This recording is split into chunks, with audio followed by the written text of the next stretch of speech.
2013, President Obama, in his State of the Union address, announced a new system for rating universities and colleges across the country. And I'm sure, like many of you, I was really interested in what this meant for us. So later that year, in August, he went on a college affordability tour touting this proposal before coming up with a new rating system for universities. And the affordability tour took place in upstate New York and Pennsylvania. And he gave 2 televised speeches on the 22nd. One was at the University of Buffalo and the other at Henninger High School. And both of these speeches were practically identical. There were a few minor differences in them. And just to review for you what the plan entailed, he gave several nationally televised interviews expounding upon some of these provisions. But the very first one was to connect financial aid to a new system of school performance measures. Now, this new rating system was actually supposed to go into effect this year, and I have not heard much about it. So, for the administrators in the room, perhaps you know. No, don't know anything about it. Sometimes you just don't want to know if there is something like this happening. New funding models based upon performance outcomes, looking specifically at access, affordability, accountability, and improved graduation rates. He also wants to double investments in Pell Grants and look at new measures for how well students are progressing toward their diplomas. Number 2 was to promote more innovation and competition in higher education.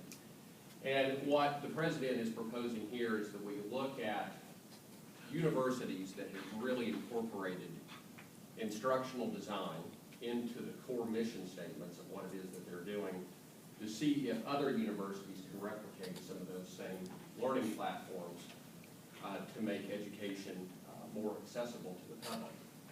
The second thing is to try to award credit for prior learning experiences. So if you're coming in to college and you've already had a career behind you, can we reward that in some way and to give you college credit for it? So it's a way of transforming credit away from seat time, which is the one that, of course, we're most acquainted with, and then to invest more funds in experimental models of education.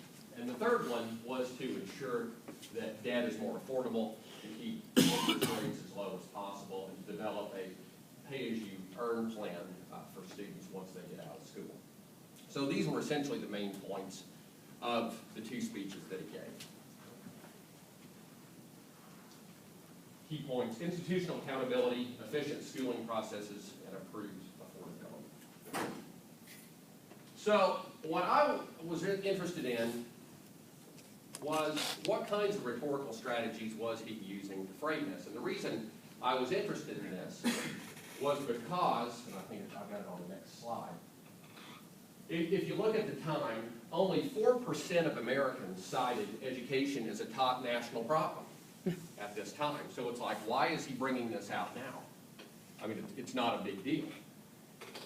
He carried a 47% approval rating, and this last one I thought was interesting too. In May, Gallup did a poll on higher ed, and they found that job prep and tuition costs were more important than an institution's graduation rate. That's what people felt. So, in other words, if we're going to go to school, if I'm going to pay for my kid to go to school, I want their education to prepare them for a job. I want tuition to be low. I don't really care how many kids are graduating from the institution. I just want them to get the skills they need to go out and get a good job. Makes sense.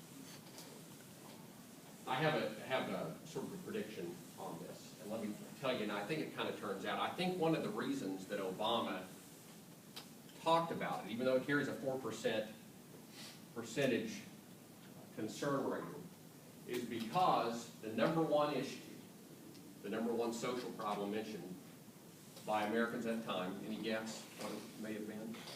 Top social problem? Jobs. The economy, jobs. Okay. And what he does in this speech is he ties together the economy with education. And that's how he tries to seal the deal. So anyway, I looked at this particular speech. I only looked at one of the two because at the time which I did this, only one of the speeches was available off of the White House website. It was the Henninger High speech. It was delivered in front of almost 1,300 people. It's a 25-minute address. The president was interrupted a couple of times from some hecklers in the audience, but overall it was about a 25-minute address. What I looked at was the word choices that he used to try to sell the argument. Now, some of you have probably heard of cluster analysis. It's sort of a secondary method that is attributed to Kenneth Burke. In his book, Attitudes Toward History, Burke argued that when a rhetor presents an argument, that oftentimes there are weighty concepts or key terms within a speech that has gravitational force to it. In other words, other terms are attracted to those main terms. And the idea is that from a rhetorical perspective, if we look at what these key terms are and can identify the gravitational force of those terms, it gives us a better sense of how that rhetor sees the world. What kinds of things are important to that individual. So I used cluster analysis through a pretty standardized three-step process. And the first one is that you read the speech and you try to identify what the main concepts are. What are the key terms? What are the most relevant terms to the rhetoric? You do this by looking at two things, frequency and intensity. The second thing is after you've identified those key terms, you try to figure out what clusters around those terms. In other words, what other symbols, images, metaphors are sucked to those words that help distinguish those key terms from other terms. And then lastly, you try to interpret what those associations are. So very briefly, let me go through the three clusters that I found in this speech. Cluster number one dealt with the middle class.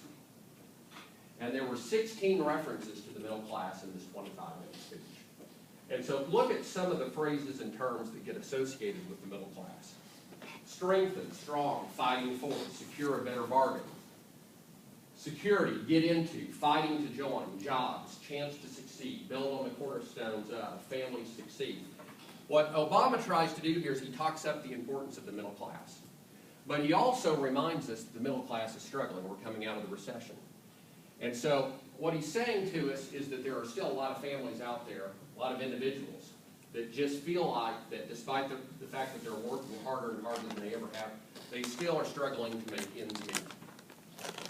But we're proud of our middle class, and we want to do whatever we can to help these individuals move up that social economic ladder. We want to try to help them realize that the American dream is, in fact, a possibility. Now we go to cluster two, which is the cost of higher education. At the end of his first main point in the speech, Obama says that one key, and he said, you look at our country historically, one thing that's always helped people is getting educated. But he said, the problem is, and this is this dialectical frame that he draws attention to, college has never been more necessary. People need to get educated. It helps them get jobs, helps them make more, but it's never been more expensive. People are having a difficult time getting to college. They're having a hard time paying for it after they graduated. So he has 28 references in this 25-minute speech to college or higher ed. And look at the terms he uses to describe it. Barrier, burden, crushing debt, mountain of debt, soaring costs, rising tuition, harder and harder tuition, crippling rooms. He says it's important. Many can't afford to go to college, but secondly, after they go, they have trouble paying for it. So what can we do about it? The third and final cluster is the value now of higher ed, where he focuses on the benefits of trying to make this more affordable. It's a much more optimistic view of higher ed. So look at some of the associational clusters here, which actually ties the speech together. Higher ed, upward mobility, opportunity, incentives, strong career potential, affordable, good investment, high quality learning, graduating with a manageable debt, great education without breaking the bank. So in other words, higher ed is key for our personal and professional growth and development. And so, just in summary, you can see that it's a very nice argument. It's laid out quite well. And I think the fact that education did not carry a significant concern rate among the public at that particular time, he was able to sell the idea by arguing that it's part of our economic recovery from 2008. Okay, thank you very much.